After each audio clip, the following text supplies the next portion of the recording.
হরিশ্চন্দ্র একজন কৃষক ছিল। ওনার 3 ছেলে ছিল। 3জন খুব কুঁড়ে ছিল। ওরা বাড়িতে আর খেতে কাজ করতে চাইতোই না। ওরা শুধু বাজারে বসে মজা করতে চাইতো। একদিন হরিশ্চন্দ্রের অনেক বলার পর ওরা 3জন কাজ করছিল। বাবা, তোরা যদি এরকম করিস তোদের কে বিয়ে করবে? তোদের সংসার কিভাবে চলবে? বাবা, তুমি টেনশন করো না, আমাদের বিয়ে হয়ে যাবে। হ্যাঁ বাবা, তুমি শুধু আমাদের ওই সব খেতে কাজ করিও না, আমাদের এইসব কাজ করতে লজ্জা হয়। আচ্ছা তাহলে ঠিক আছে, এই কাজ করিস না, অন্য কোনো কাজ করে টাকা রোজগার কর, তাহলেই তো সংসার চলবে আর তোদের বিয়েও হবে। 3 ভাই নিজেদের মধ্যে কথা বলে। তখনই রাজু বলে, বাবা, রোজ রোজ কিছু কাজ কর কুড়ে বলে খুবই বিরক্ত করে। হ্যাঁ বাবা, তুমি চিন্তা করো না, দেখো আমাদের বিয়ে খুব ভালো মেয়ের সাথেই হবে। ঠিক আছে, তবে তোরা এখন বড় হয়ে গেছিস, তুমি তোদের আর কতবার বোঝাবো, এবার তোদের নিজেদের ইচ্ছা। একদিন 3 ভাই গাছের তলায় বসে নিজেদের মধ্যে কথা বলে।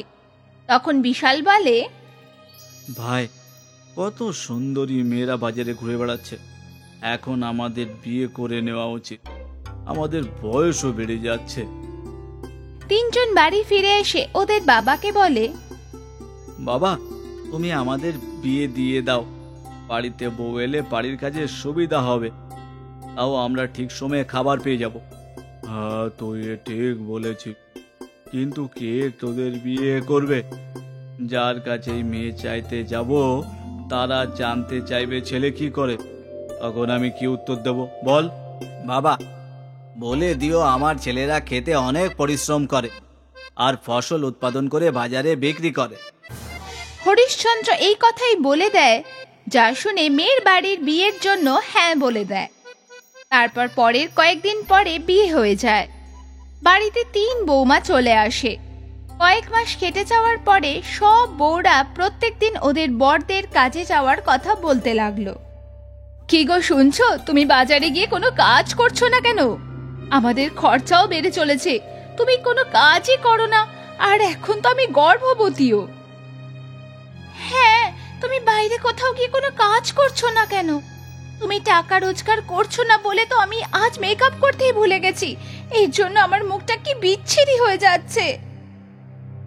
আরে শুনছো, তুমি তো কোনো কাজের না, তুমি আমাকে বাইরে নিয়ে চলো, আমি কিছু কাজ করব আর সংসারও চালাবো। ভাই, সব বইয়েরা খুব খোটা দেয় আর ভালোবাসে না, সব সময় ওরা ঝগড়া করতে থাকে।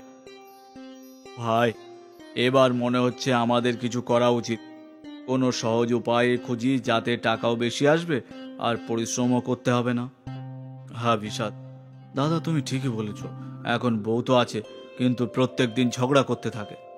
হরিশ্চন্দ্র ছেলেদের এই অবস্থা দেখে চিন্তিত থাকতো। হরিশ্চন্দ্র খুব বুড়ো হয়ে গেছিল আর একদিন উনি মারা যায়। বাবা,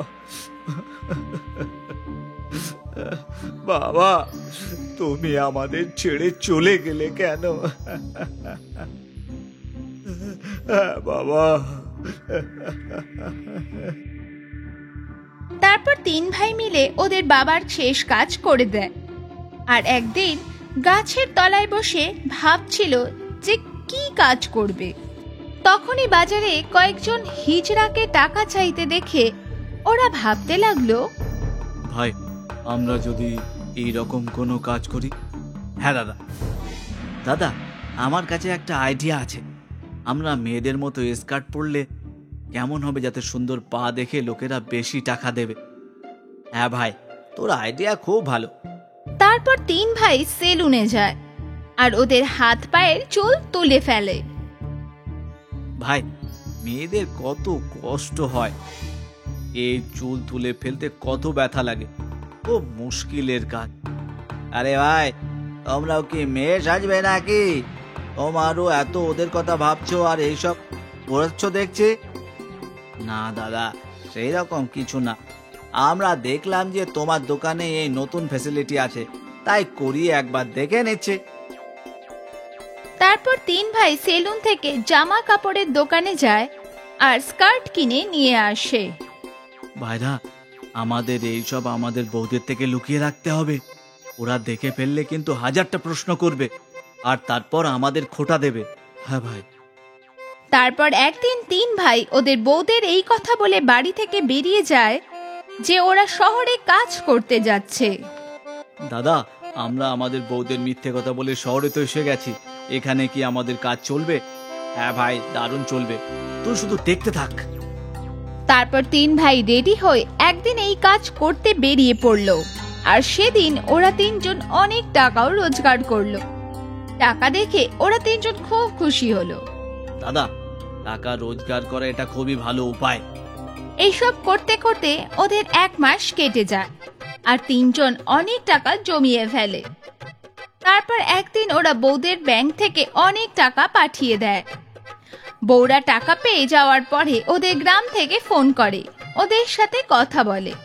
কি গো, কি ব্যাপার, কোনো বড় কোম্পানিতে চাকরি পেয়েছো? এত তাড়াতাড়ি এত টাকা রোজগার করে ফেললে তোমরা? হ্যাঁ, তোমরা এসব কিছুই ভেবে নাও। তোমরা কোনো খারাপ কাজ করছো না তো? পরে যেন তোমাদের অনুশোচনা না হয়। আরে না, তোমরা শুধু তোমাদের টাকা নাও আর নিজেদের কাজ করো। এটা ভাবো না যে টাকা কোথা থেকে আসছে। তারপর একদিন সিগন্যালে এরকম করার সময় পুলিশ ওদের ধরে ফেললো আর জেলে ঢুকিয়ে দিল। আর এই খবর ওদের বউদের জানিয়ে দিল।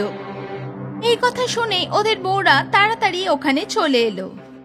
দেখো, তোমাদের পরেরা স্কার্ট পরে হিজড়া সেজে সিগন্যালে টাকা চায়। এসব কি? তুমি এসব করতে? এবার দেখলে তো খারাপ কাজের খারাপ ফল। এবার দেখো, এইসব টাকা তোমাদের এখান থেকে ছড়াতে লেগে যাবে। তারপর তিন ভাই ওদের বউদের কাছে ক্ষমা চাইলো আর বলল যে আর আমরা এরকম কোনো কাজ করব না। চলো, আমরা এখন বাড়ি ফিরে খেতে কাজ করব আর সুখে থাকবো। হ্যাঁ, দেরি করে হলেও তোমাদের চোখ তো খুলেছে। হ্যাঁ দিদি, তুমি ঠিক বলেছো। বাচ্চারা, তাই আমাদের সব সময় পরিশ্রম করা উচিত আর কখনো সহজ উপায়ে টাকা কামানোর কথা ভাবাই উচিত না।